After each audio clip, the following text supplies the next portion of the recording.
It's been 2 years since I've played Rise of Kingdoms, but I've decided to come back to the game. And I'm doing it in a really special way because back in the day, 5 to 6 years ago, Chisgule Gaming and I were together creating content and putting out some of the greatest guides for Rise of Kingdoms on the internet. I have him back here today, take me through the game and explain all of the changes that I've missed over the past 2 years. Let's take a look and see what you've been missing and what I've been missing over that time. And if you want to try out the game and you haven't played it before, I have a link in the description for you. So use my link, directly supports my channel. And I need to thank Rise of Kingdoms for sponsoring today's video. Chisgule, welcome back to the channel, man. It has been a while, but I'm really excited to go through the game with you and hear what has changed inside of Rise of Kingdoms. Hey, thanks, man. It's awesome to be here. I'm pretty sure the last time we did a collab, that video got over 400,000 or 500,000 views and is one of the most Rise of Kingdoms collabs. So we're back at it, baby. And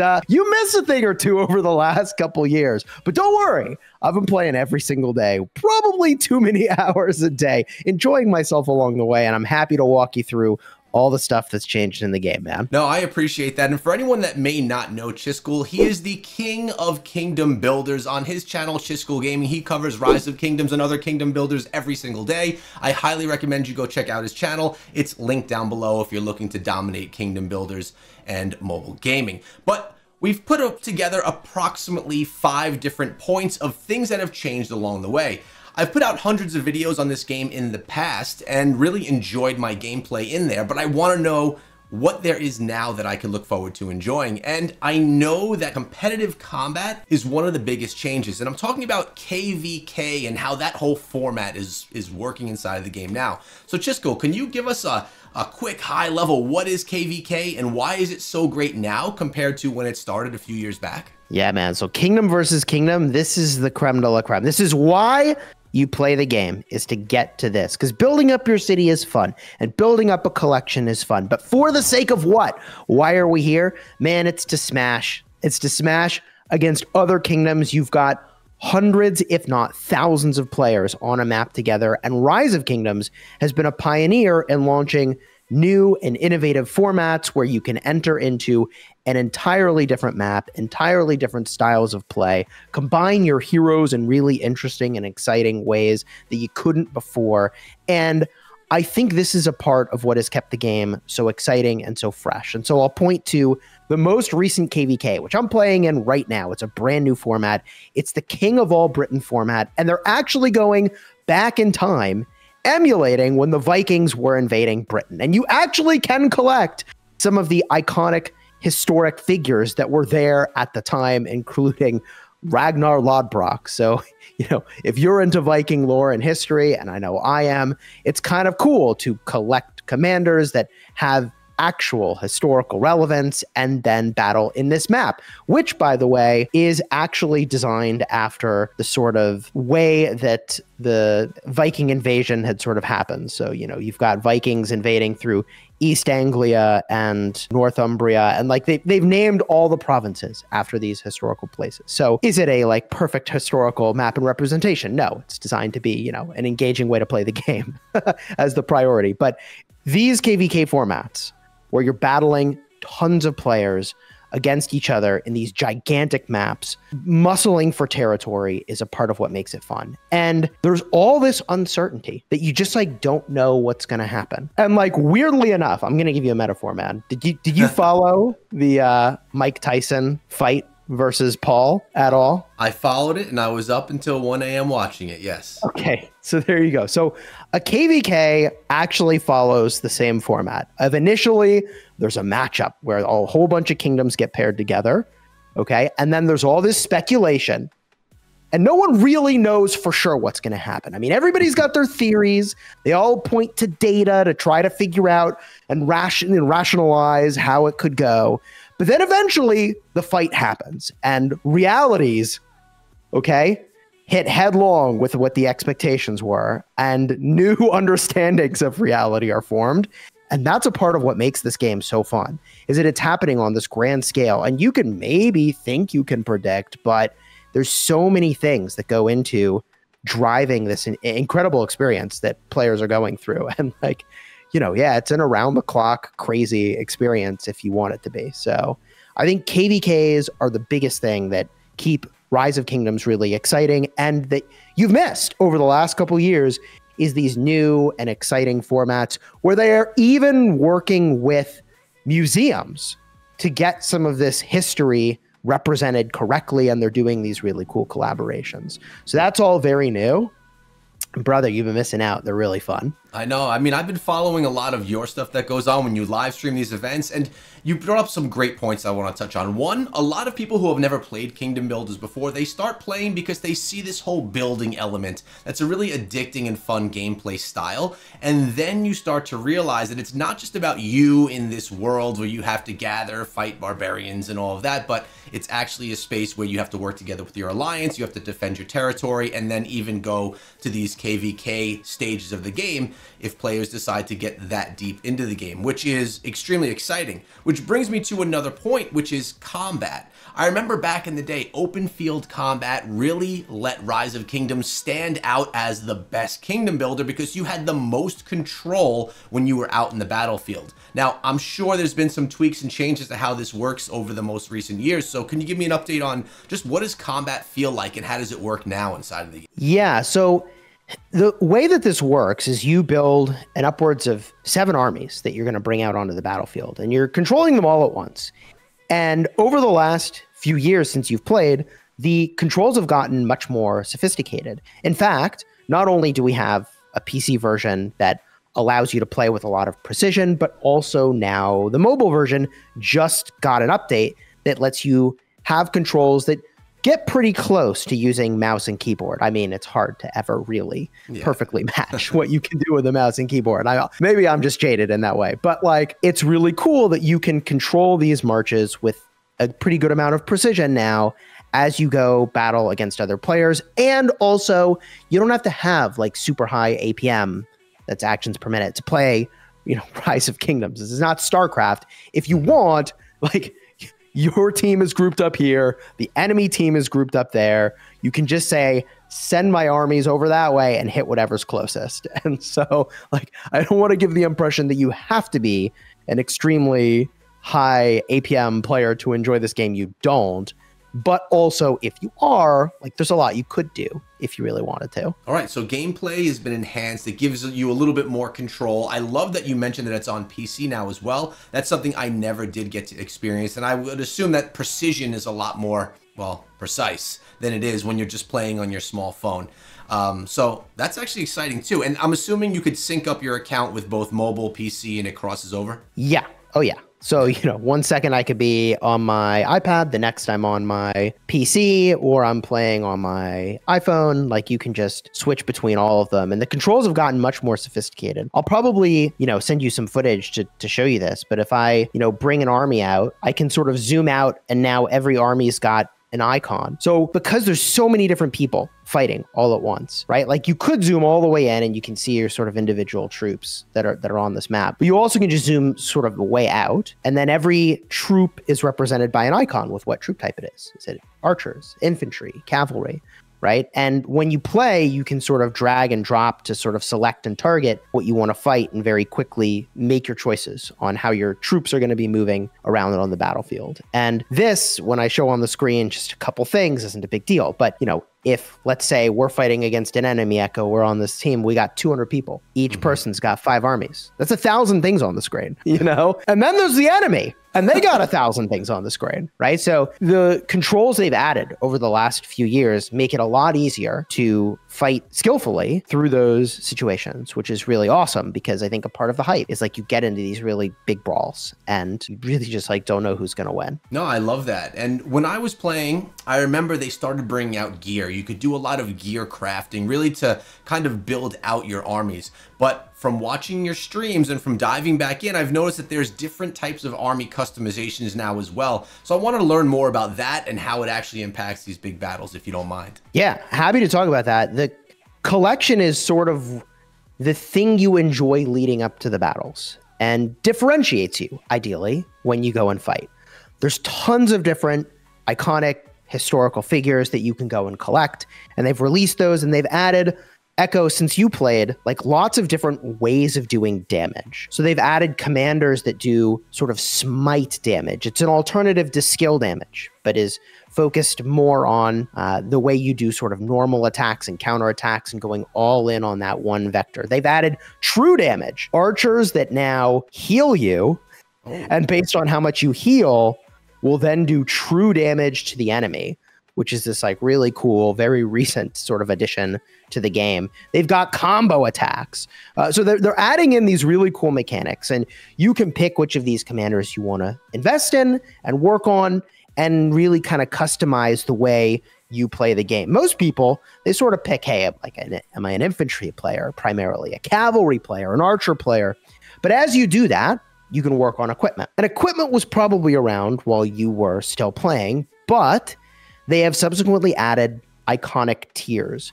So you can increase the sort of strength of your equipment to give you more stats, to give you more troops in your army, to make you more powerful versus rallied armies or garrisons. Like, they've given you more ways to sort of power up your equipment. And they've given you more ways to customize how your army performs. So the way you customize your army is with this thing called the formation system. And the formation system allows you to get a specific bonus associated with the formation you've chosen. So I was describing earlier these smite commanders, which I really enjoy, by the way, that focus more on normal attacks. I use the arch formation, specializes in normal attacks. There's commanders that do skill damage. You could use the wedge formation, focuses you in on doing more skill damage. The true damage healing archers, right? You can use a circle formation, which is focused on giving you healing bonuses. And within that, there are lots of different buffs you can pick and choose. And I'm going to show this on the screen, and it looks like a lot, but essentially there's 4 extra slots, much like you have with equipment, where you can actually now customize what your army is doing. And you get these extra effects that change the way that your army performs in battle. And it's all of this sort of collection that keeps you entertained and focused between big fights. And once you're in big fights, I mean, look, it's like nonstop. You have plenty to think about, and it's not your collection at that point. True. All right, so that sounds like a really fun grind that you can do to prepare for those big fights, because we're not in these big KVK fights all the time, but you could be preparing for these types of events, and that's a cool grind element to the game. And as you said, it gives you your own signature attack style, and you kind of have what you have as your favorite. What was your favorite one again? Arch formation for me. I'm an infantry player. They get smite damage. It's very cool. Right. It avoids skill damage mitigation, which a lot of players have, and it's a powerful effect. But I'll say this, right? Kind of tying all this stuff together, the big thing you play Rise of Kingdoms for is these KVKs, and you get about 4 a year. So they are a longer event. So I can show you the one I'm in now.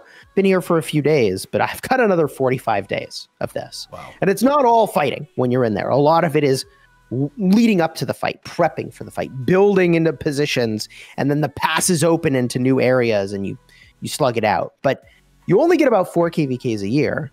And in between that time, right, you're kind of building up your collection, working on your equipment, working on your commanders, working on your armaments and your inscriptions that go on those armaments to make you more powerful. So you're sort of in between these big fights, sort of powering up to be ready for them. And a part of the reason that this game is fun, in my opinion, is that, like, hey, when you fight other people, like, you're going to use resources, you're going to use speed ups, and at some point, one side or another is going to run out. And so there really is like value to having collected and optimized what you've got. And you're rewarded in that way because you're more effective in combat. You're more likely to drain your enemy. And ultimately, you're a multiplier for your kingdom, which is pretty cool. No, I love that. And I love back in the day, I remember doing a whole bunch of activities. You would be getting all these rewards for how you place in the activities. And then you would be smart with your stuff, with all the things that you would receive as rewards. And then you could use them for some of these larger events. But something that everyone really loves about Rise of Kingdoms, and if you haven't ever played, it's something that you could really look forward to, are all of the commanders. And I know that there's always new commanders, and this also kind of ties into different civilizations as well, but there have to be a large number of new commanders that have come to the game in the past few years. I remember Rise of Kingdoms was always bringing out new cool commanders to grind for and to really customize different armies with. So can you highlight just a few of your favorites and let us know about any new civilizations as well? Yeah, so I was just flipping through them, but I'll land on William Wallace, who's in the game. You may have seen a movie or two about him, right? Like, these commanders are like real figures from history. You know, for the most part, the more rare ones. I suppose if we scroll all the way down, I mean, you can see there's tons of commanders that were added to the game. There's a few that are like, you know, okay, Markswoman. Okay, she's generic. And you start with a few of the more generic commanders to work with, like, you know, Lancelot. Like, okay. Or okay, I guess Lancelot's not generic, but like Centurion, Dragon Lancer. But you collect these figures that were extremely impactful on history. And like, hey, look, if you want, you can go read about their history in game even. And often these commanders are released in conjunction with new civilizations.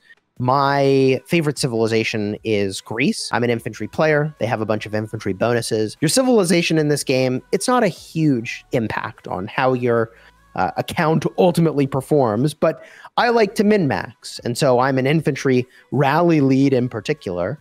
Greece does extra health for infantry. It gives me rallied army damage. Love those bonuses. But other civilizations that were released in recent history includes the Vikings.